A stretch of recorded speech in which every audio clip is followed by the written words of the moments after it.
Então,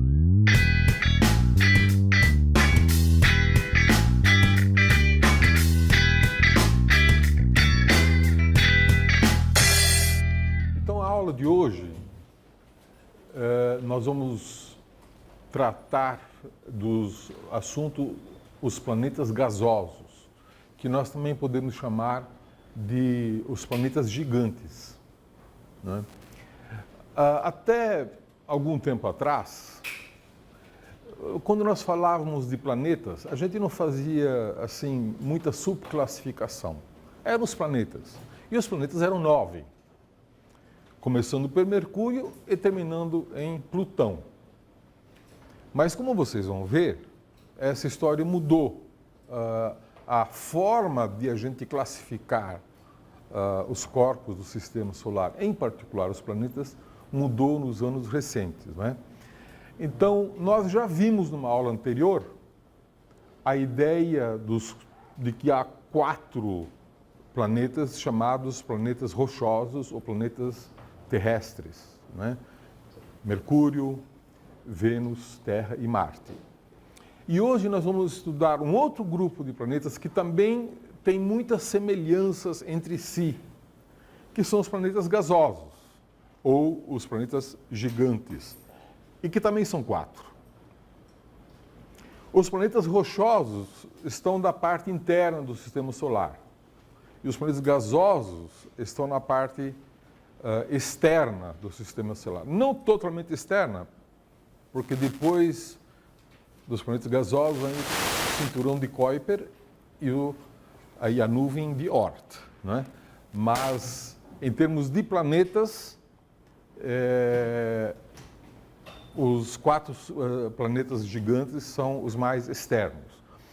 Quais são os planetas gigantes? Júpiter, Saturno, Urano e Netuno, né? Júpiter e Saturno são conhecidos da humanidade desde sempre, porque são visíveis a olho nu, né? Já Urano e Netuno não são visíveis a olho nu e levou um certo tempo para que os astrônomos descobrissem esses 2 planetas, né?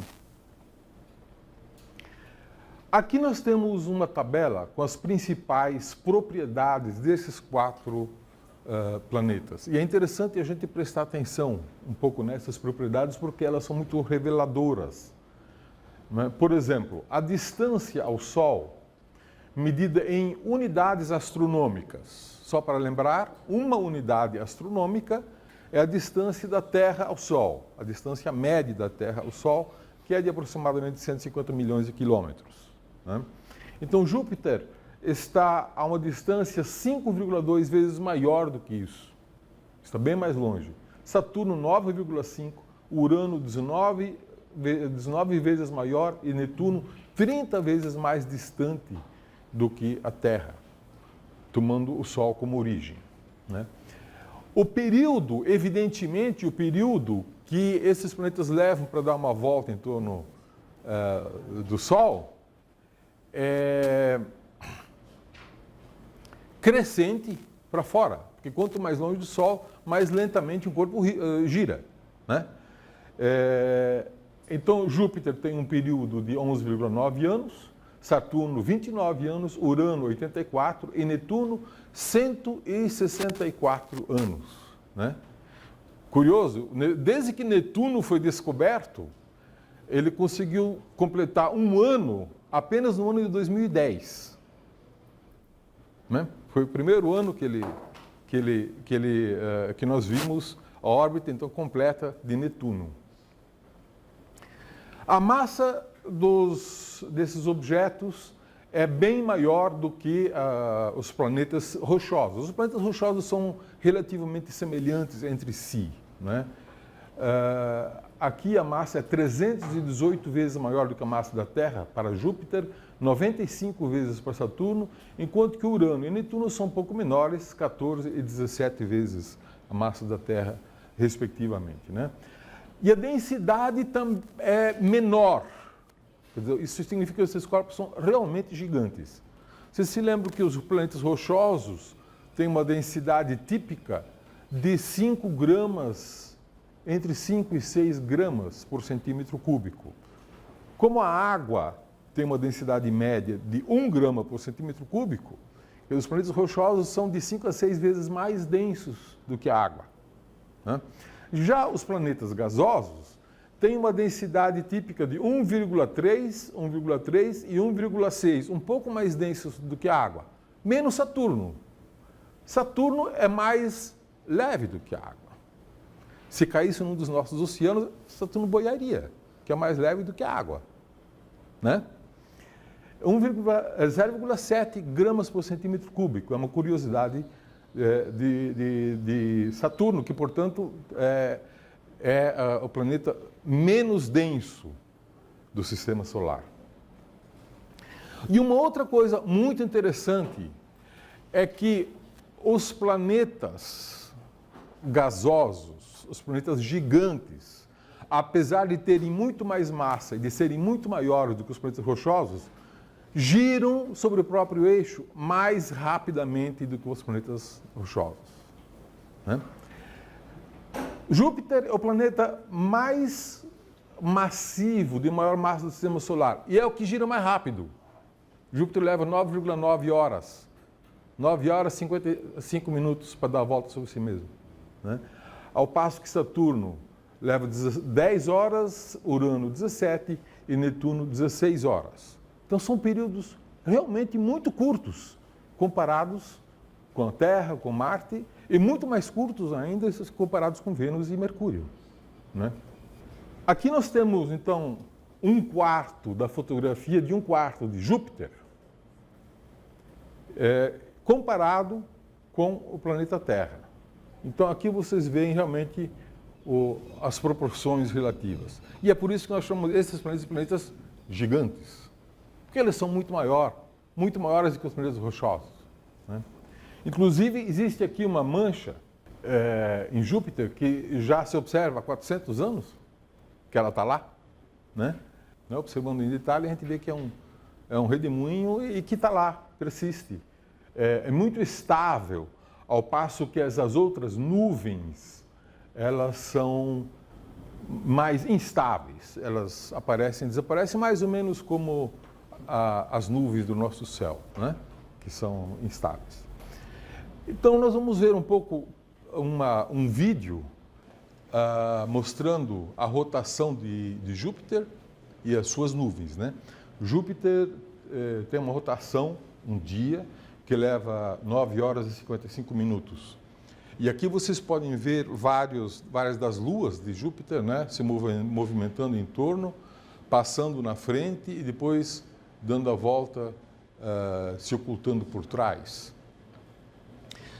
As nuvens de Júpiter, elas se organizam em faixas, né? E aqui elas estão sinalizadas em faixas mais azuis e mais brancas, mas isso depende dos filtros que se usa para fotografar essas nuvens, né? Alguns filtros poderiam mostrá-las em vermelho.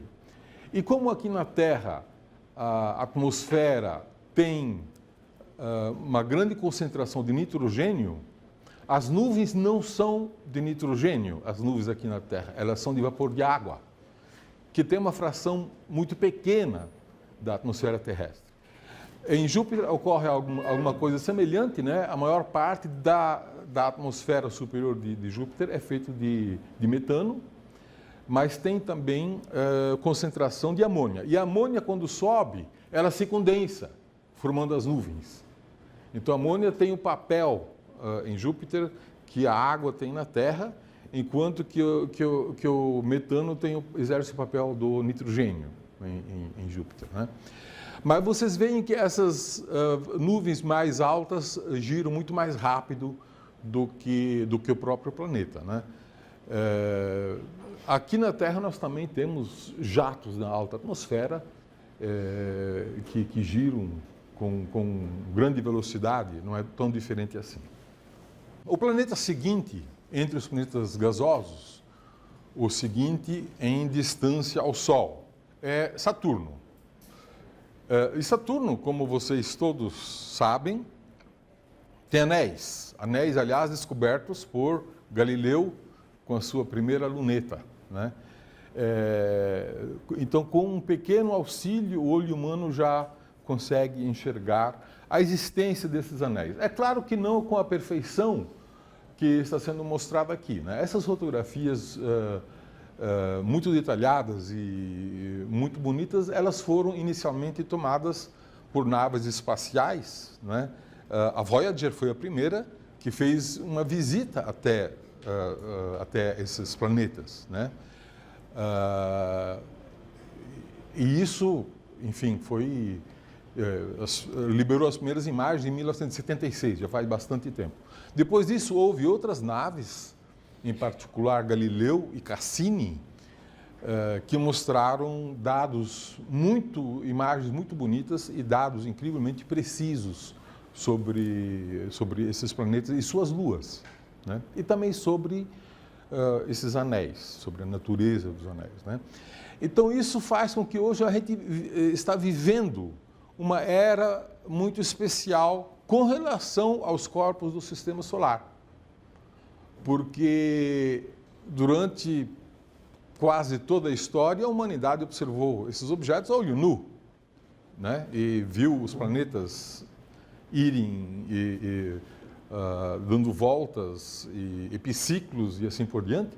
Depois, com telescópios, nós aperfeiçoamos muito o nosso estudo sobre esses objetos e descobrimos que existem mais planetas do que se via a olho nu, que esses planetas têm mais luas do que se imaginava, né? E agora estamos enviando missões para visitar tanto os planetas quanto as luas desses planetas. Então, a quantidade de informação que nós temos hoje em dia é extremamente grande e tem demonstrado detalhes incríveis sobre esses corpos. Saturno é o segundo planeta gasoso em ordem de distância e também é o segundo em massa, né? Esses anéis e também as luas, tanto de Saturno quanto de Júpiter, nós vamos estudar em outra aula. Hoje nós vamos focar apenas os planetas gasosos em si, né? O planeta seguinte é Urano. E Urano não é visível a olho nu. Foi Herschel, né, que construiu telescópios relativamente sofisticados e grandes, que descobriu esse planeta Urano no ano de 1781. E, curiosamente, e muito diferente de Júpiter e de Saturno, é um planeta que parece não ter nuvens, parece não ter faixas.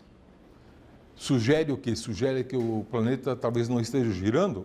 Não, ele está girando, inclusive está girando com uma velocidade muito rápida, né? Ele tem uma coisa curiosa, uma outra coisa curiosa que talvez esteja associado a esse fenômeno. E a coisa curiosa é que, diferentemente de todos os outros planetas, por exemplo, a Terra gira em torno do seu eixo. E o seu eixo está inclinado aproximadamente 23 graus com relação à sua órbita, né? E é por essa razão que nós temos as estações, né? A primavera, o verão, o outono e o inverno. E os polos da Terra sempre recebem muito pouca luz do Sol. Recebem alguma luz durante 6 meses e depois, durante 6 meses, não recebem nenhuma luz, né?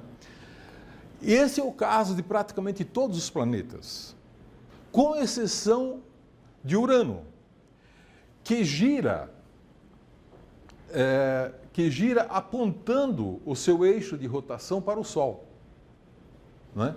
Então, vocês vejam que quando o planeta está nesta posição, está apontando o polo, digamos, polo sul para o Sol, e aqui é verão, né? Um quarto de órbita depois, ele está apontando o Equador. Então, você tem verão no Equador. Mais um quarto de órbita, você tem verão no Polo Norte. E mais um quarto de órbita e você volta a ter verão no Equador, né? Então, é algo muito estranho, que todos todas as partes de Urano são expostas ao Sol, inclusive os polos, né?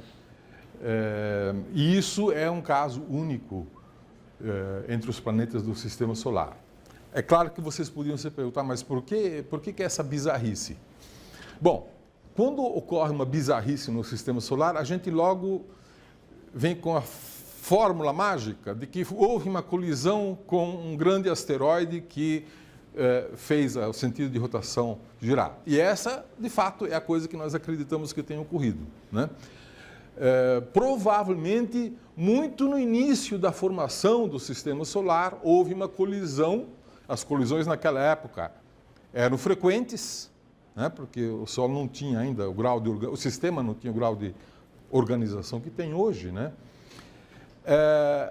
Mas também há uma outra evidência de que isso tem sido no começo, porque, na verdade, as luas de Urano, elas giram no plano do equador de Urano. Giram no plano do equador, né? Então, se a colisão tivesse ocorrido muito mais tarde, quando as luas já estavam formadas, as luas provavelmente estariam girando no plano em que giram todos os outros planetas, que é o chamado plano da eclíptica, né? É o plano em que os planetas giram, em torno do Sol, desde Mercúrio até Netuno. Netuno, então, é esse planeta azul e, de novo, é pouco diferente de Urano e lembra um pouco a história de Júpiter e de Saturno, na medida em que tem tempestades aqui, tem nuvens ocorrendo, né? E até lembra certas faixas, né? Que se encontram também nos outros planetas gasosos, né? Netuno teve uma descoberta bastante curiosa, a história da descoberta de Netuno. Por que se descobriu Netuno e como se descobriu Netuno? Os astrônomos mediram, depois que Herschel descobriu o planeta Urano, os astrônomos mediram a posição da órbita de Urano com grande precisão e calcularam a trajetória de Urano e perceberam que havia uma perturbação na trajetória de Urano. Então, alguns astrônomos começaram a tentar calcular qual deveria ser a posição desse objeto que estava perturbando a trajetória de Urano, né? E, dito e feito, quando apontaram o telescópio para essa posição prevista pelos cálculos, encontraram um planeta, que foi chamado de Netuno, né? Então, contrariamente de todos os outros planetas, Netuno não foi descoberto por acaso. Ele foi induzido por cálculos matemáticos, o que, evidentemente, foi uma grande vitória da capacidade de cálculo que os astrônomos já tinham nessa ocasião. Então, ele foi descoberto no ano de 1846 e completou, então, um ano, né, no ano de 2010. Foi a primeira velhinha da descoberta do planeta Netuno, né? Completou o primeiro ano. Muito bem, então são esses os 4 planetas gasosos.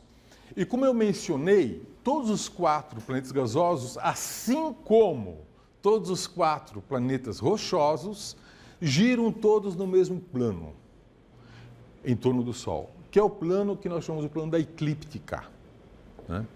E isso é muito importante porque sugere que eles tenham sido formados todos a partir de uma mesma nuvem original, né?